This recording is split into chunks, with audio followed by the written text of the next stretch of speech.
So my lighting situation is determined by one lamp in the room right over there, and then two windows, one behind me there, and one to my right.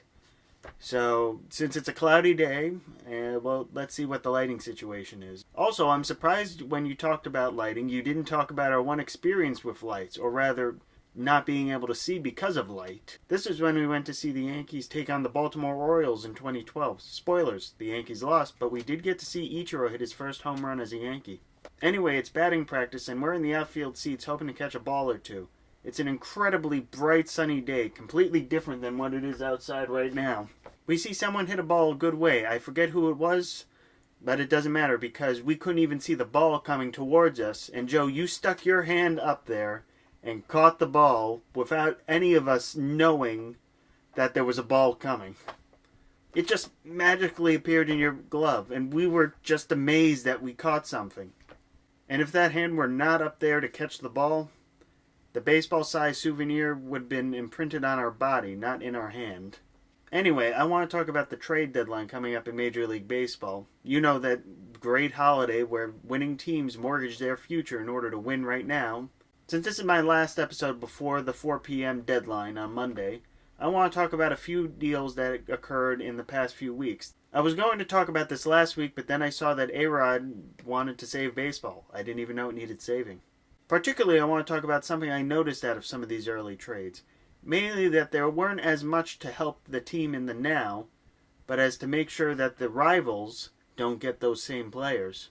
I'll start with one of the earliest trades, the Chicago Cubs getting Jose Quintana from the Crosstown White Sox. Yes, there is a pitching need in Wrigley, and Quintana's team-friendly contract would help lessen the blow of John Lackey and Jake Arrieta leaving in free agency. But the need for a young, durable, controllable starter like Quintana is much greater for a team like the Milwaukee Brewers, who have just two players who have pitched more than 160 innings in the rotation for the last 2 years, and none who've pitched more than 180. Or the Pittsburgh Pirates, who have gotten good results from Ivan Nova and Gerrit Cole this year, but not so much the back three of the rotation. The Arizona Diamondbacks getting J.D. Martinez from the Detroit Tigers also fits in this mold. They did upgrade over Yasmani Tomas and left, but the Colorado Rockies, who they're fighting in the wild card, and the Los Angeles Dodgers, who are leading their division, all were connected to J.D. Martinez.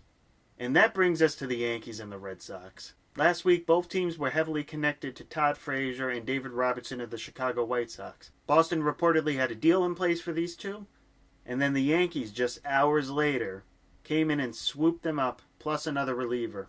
When your favorite team swoops in and steals players that your rival was looking for, it's just a great feeling. That being said, needs do drive the moves. So, Joe, I want you to play GM for this next move. I know if you were Brian Cashman, you would get rid of Joe Girardi and Brett Gardner in a heartbeat. But hold on to those guys for a second. I want to talk about a package for Sonny Gray and Yonder Alonso of the Oakland Athletics. The four guys you'd be giving up are the following. Headliners Estevan Florial, the number 5 prospect in the Yankee system, an outfielder who the Athletics have reportedly liked very much, and Jorge Mateo, the former number 1 prospect of the Yankee system, the number 11 prospect, right-hander Albert Abreu, and the number 24 prospect, outfielder Jake Cave. This would be a no-brainer for me, Joe, but what about you? Would you take this deal? Scrap it? Change it for Yu Darvish of the Texas Rangers? Throw in Brett Gardner to get rid of his contract? I hope to find out soon, but as for me, that's it. See you guys next week.